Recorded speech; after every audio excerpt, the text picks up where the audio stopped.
Dia faly manolotra ny arahaba atsika rehetra mpanaraka tsy tapaka ny fandaharana zany forêt-santé aty Canada indray ny tenako. Ny resantsika an'io zany dia ny momba ny lanjan'ny serasera na ny communication zany eo amin'ny fiainan'ny zanak'olombelona. Ka dia ho adiadintsika eto zany ny hoe ahoana sy ahoana zany ny fiatefan'ny zany atao hoe fahaizana miserasera izany eo amin'ny tontolon'ny politika, eo amin'ny tontolon'ny fandrarahana ary eo amin'ny tontolon'ny fiarahamonina. Misy ny fitenenan'ny razantsika izay miteny hoe ny marina mitavozavoza hono tsy maharesy ny lainga tsara lahatra. Maro dia maro ny fomba fiteny manodidina an'io serasera io ary maro dia maro ihany koa ny vokatra izay hita amin'ny alalan'ny ataontsika hoe zany hoe fahaizana miserasera sy ny fahaizana zany mandrindra ny tontolo manodidina. Ny serasera zany na ny communication dia ilay ataontsika zany hoe karazana fomba fifandraisan'ny zanak'olombelona izany hoe ny fanehoana ny hevitra avy ao anaty, mety miseho amin'ny alalan'ny zavatra maro. Ny serasera dia ao ny serasera mivantana na ny communication directe zany dia amin'ny alalan'ny resaka sy ny fiteny izay mivantana amin'ny olona iantefany. Dia ao ihany koa ny serasera izay ataontsika hoe akolaka na hoe communication indirecte zany dia eo ny fihetsika, eo ihany koa ny fomba fitafy, eo ihany koa ny fomba fijery, eo ihany koa ny fomba izay atolotra amin'ny alalan'ny fihetsika maro samihafa na amin'ny alalan'ny ara izany na amin'ny alalan'ny mozika. Betsaka zany ny zavatra azo ampitana zany ny atao hoe serasera. Nga ho resahako manokana eto zany ny tena hoe inona zany no tena lanjan'ny serasera eo amin'ny fampandrosoana, indrindrandrindra koa zany ny firosoan'ny olona anankiray koa zany amin'ny fampandrosoan'ny tenany eo amin'ny fiarahamonina. Satria raha ohatra ka tsy mahay miserasera ny olona anankiray dia mety ho lesoka goavana dia goavana izany zavatra izany amin'ny tsy fahombiazany eo amin'ny fiainany. Kanefa dia ilaina dia ilaina tokoa zany io karazana taranja io. Ka ny serasera zany dia misy tena hoe taranja ianarana manokana mihitsy any amin'ny université, zany atao hoe communication izany. Nefa misy ihany koa nefany ny talenta ihany koa, olona tsy nianatra zany atao hoe communication izany kanefa dia kinga dia kinga tokoa amin'izay lafin'izay. Ka eo zany no hojerevantsika zany ny amin'ny atsipiriany ny lanjan'ny atao hoe serasera. Ny serasera zany dia fampisehoana ny ao anaty. Zany hoe ohatra zao hoe raha ohatra ka misy olona iray zao izay ataontsika hoe zany hoe kinga dia kinga izy zany amin'ny alalan'ny fampisehoana ny zavatra zay tiany ho azo amin'ny fiainana. Dia kinga izy zany ny mandefa an'izay ataontsika hoe fitiavany azo zavatra anankiray. Dia amin'ny alalan'ny fahaizany miresaka ohatra lehilahy anankiray zao izy tia azo vehivavy anankiray, dia misy nefa kinga ny amin'izay resaka izay hoe inona sy inona daholo ny zavatra ho teneniko an'ity vehivavy tia mba hahatonga azy ho voasintona avy ety amiko. Misy olona nefa karazan'olona zany izay sarotra dia sarotra aminy ny andeha hitory fitiavana ohatra amin'ny vehivavy iray izay manitona azy. dia efa karazana sakana zay zavatra zay amin'ny tsy fahafahany ahazo ny zavatra zay tiany ho azo amin'ny fiainana. Ka izany zavatra izany dia miteraka ny ataontsika hoe karazana zany hoe frustration na ny karazana tsy fitokisantena ao amin'ny olona anankiray ary dia mety manelingelina ny fiainany sy manakatsakana ny zavatra zay tiany atao amin'ny fiainana andavanandro ny tsy fahazahoany ny zavatra tiany ho azo amin'ny fiainana. Ka zava-dehibe ny jerevana akaiky zany ny zavatra toy izany. Ka hanika ireo karazan'olona izay ataontsika hoe zany hoe mahay miserasera, mahay mambabo amin'ny alalan'ny resaka, amin'ny alalan'ny fihetsika, amin'ny alalan'ny fahaizany mampiseho ny fisintomana ny olona mba ataontsika hoe zany hoe ho intéressé amin'ny zavatra izay teneniny sy amin'ny zavatra izay ataony ao anatin'ny tontolon'ny serasera daholo zany zavatra rehetrarehetra izany. Dia matetika ireo karazan'olona ireo dia mahazo ny zavatra tadiaviny amin'ny fiainana. Etsy ankilany indray nefany ireo izay tsy dia vanambanana loatra zany amin'izay karazana fampisehoana ny fihetsika rehetrarehetra sy ny teny tokony atao mba azahoana zavatra iray, dia miteraka ny karazana zany hoe ataontsika hoe complexe ao amin'ireo karazan'olona ireo izany zavatra izany. Ka raisitsika fotsiny ohatra dia ny eo amin'ny serasera ny tontolon'ny filazam-baovao, ny televiziona, ny radio sy ny sisa ny gazety, dia ireo karazan'olona ireo dia mianatra momba n'izany ary dia hainy tsara mihitsy ny hoe inona sy inona daholo ny frazy izay ho teneniny mba ahafahany mamoaka ny hevitra, mba ahafahan'ny olona koa zany izay mieno ny hoe inona marina ny zavatra tiana ho lazaina, ary ny ataontsika koa zany hoe ny fanamorana ny fandraisan'ny sarambabem-bahoaka ny zavatra tiana ho tenenina. Ka isan'ny talenta daholo zany zavatra rehetrarehetra izany na ny eo amin'ny kabary. Ka mahatonga zany ny ataontsika hoe karazana zany hoe pouvoir, zany hoe ny fahaizana miserasera zany dia manome ihany koa zany ny ataontsika hoe zany hoe karazana pouvoir ao amin'ny olona anankiray zany. Ka io pouvoir io dia afaka anaovana zavatra maro, izany hoe afaka io zany ilazana ny marina, ny tena marina. Raha ohatra ka hoe tena mpiserasera mahay zany dia afaka milaza ny tena zava-misy. Misy ihany koa nefa ny fahaizana ao anatin'izay serasera izay dia ny hoe mahay mamadika ny fotsy ho mainty. Efa isan'ny karazana talenta ihany koa zay zavatra zay, kanefa hoe talenta mitondra makaiza zany ny fahaizana mamadika ny fotsy ho mainty. Mety misy vokatra tsara azo angambany mandritry ny fotoana izay mampamirapiratra ny serasera alefanao, dia fanina daholo ny olona rehefa miteny anao fity de fotsy, dia mino daholo ny olona kanefa zavatra mainty. Kanefa ny faharetan'izay zavatra zay nefa dia izay ny ataontsika hoe mampametra-panontaniana ny hoe atraisa ny faharetan'ny fahaizana mamadibadika ny fotsy ho mainty, satria na tiatsika na tsy tiatsika dia ho avy foana ny fotoana izay ahitan'ny mpitazana fa hay zavatra lainga daholo no nafafy teo, dia mety misy conséquence amin'ny ilay mpamafy ny vaovao izany zavatra rehetrarehetra izany. Eo ihany koa zany ny vakingana ny hoe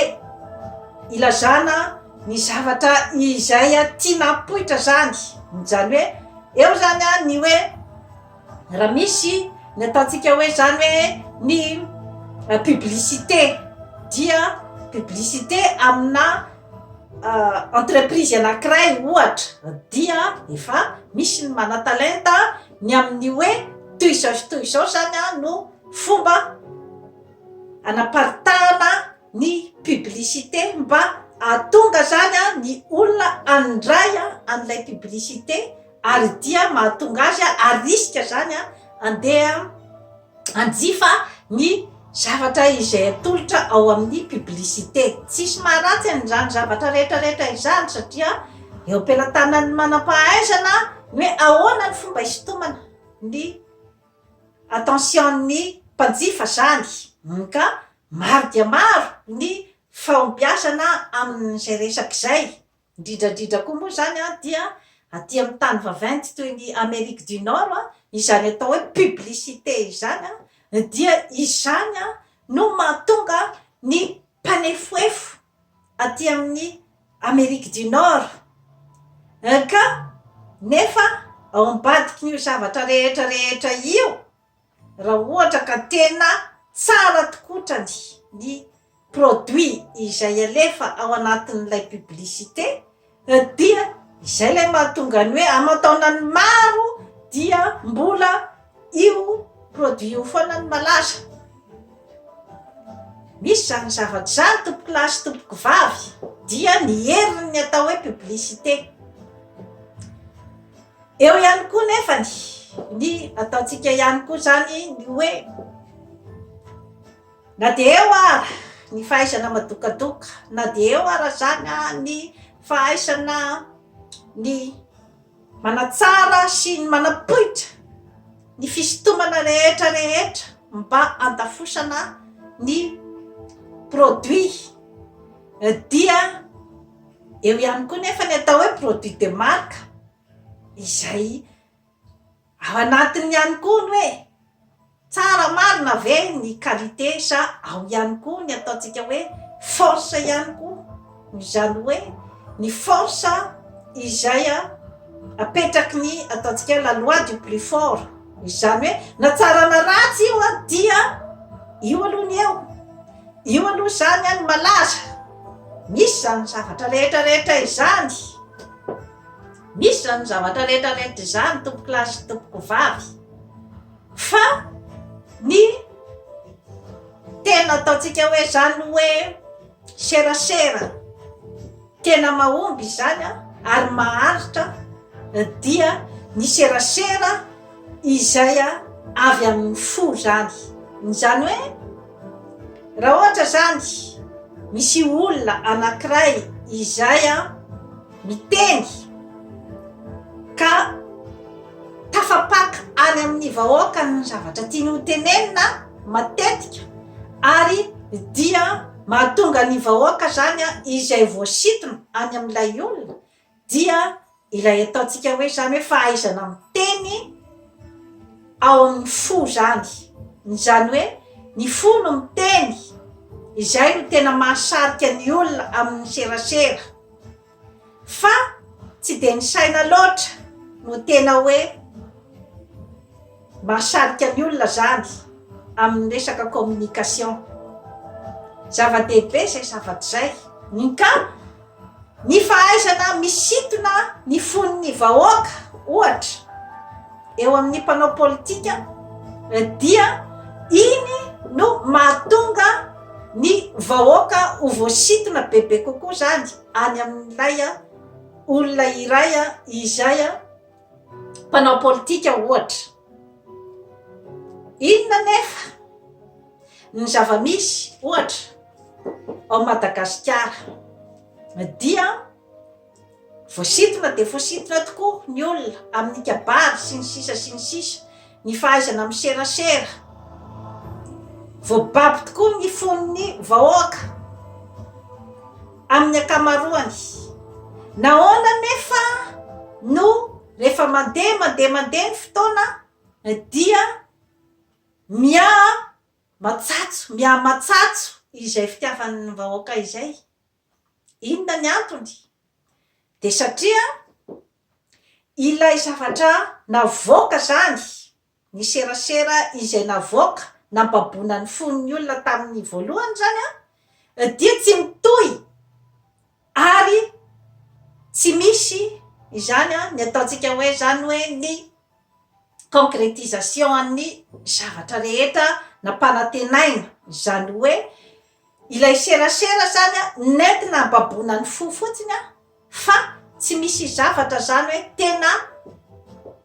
tafapaka any amin'ny fiainan'ny vahoaka zany, tsy misy zany ny zavatra azon'ny vahoaka tsapaitanana tamin'ny ilay serasera nalefa. Entiko fotsiny izay zavatra rehetrarehetra izay zany ampieritreretana atsika ny amin'ny hoe aiza ho aiza izany ny serasera sy ny fampandrosoana ohatra. Ka ny serasera zany dia tsy matanjaka io raha tsy misy zany ny hoe tena hoe fietsika miaraka amin'ny vavavoaka, zany hoe arahan'asa zany ny serasera izay ataonao vao zay vao tena misy zany ny ataontsika hoe vokatra tsara ary maharitra, vokatra tsara ary maharitra azo tsapaitanana. Ka zany zavatra rehetrarehetra izany dia ilazako amintsika fotsiny hoe ohatra ny tsika Madagasikara dia tena azo lazaina fa kinga amin'ny resaka serasera amin'ny resaka fitenenana zany ny malagasy, satria dia rehefa adiadinao reny hoe zavatra lazaina amin'ny kabary reny dia fahaizana goavana de goavana mihitsy ange ny kilalao teny sy ny sarisary teny rehetrarehetra izay atao amin'ny kabary, amin'ny foko rehetrarehetra ao Madagasikara mihitsy ny tenenako an'izany, dia misy fahaizana mandinika goavana de goavana mihitsy ao anatin'ny serasera. Ny fahaizan'ny journaliste miteny, ny fahaizan'ny mpamakafaka politika sy ny fahaizan'ireo malagasy miteny ao amin'ny karazana tambazotra sosialy sy ny rehetrarehetra, fa ilay tena hoe zany hoe zavatra mivaingana zany miaraka amin'iny fahaizana miteny iny zany, eo zany no mbola tsy mahatafita zany zato isan-jato ny serasera amin'ny fampandrosoana ao Madagasikara. Ka ao zany no mila jerena akaiky dia akaiky ny momba n'izay hoe fahaizana miserasera izay, satria tsy ny fahaizana miserasera mba hisy vokany dia tsy ilay vava malama be tatatatatatatatata, tsy ilay ohabolana malama be tatatatatata, fa ny hoe inona ny zavatra izay teneninao koa zava-dehibe zay zavatra zay, inona ny votoatin'ny resaka ataonao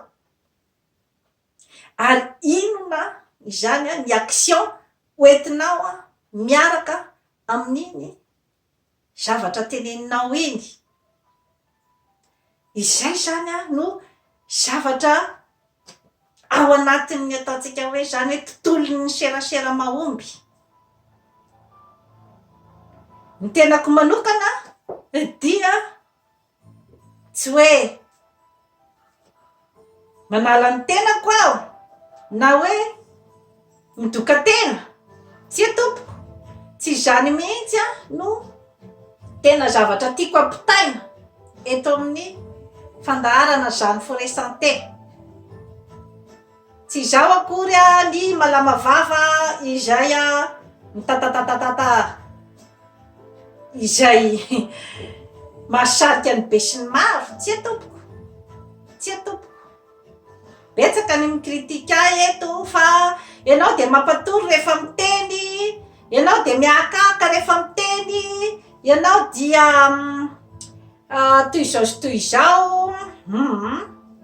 tsy mahakivy ahy raisiko an-tanandroa ny kritika rehetrarehetra izay atao amiko, raisiko an-tanandroa fa ny serasera tena tiako ampitaina eto dia tsy ny seraseran'ny fahaizana miresaka tatatatatata tsisy farany, fa ny serasera ny amin'ny hoe faharetana rehefa manao zavatra. Zay no tiako ampitaina eto, ary dia ny amin'ny hoe serasera fampitana hevitra,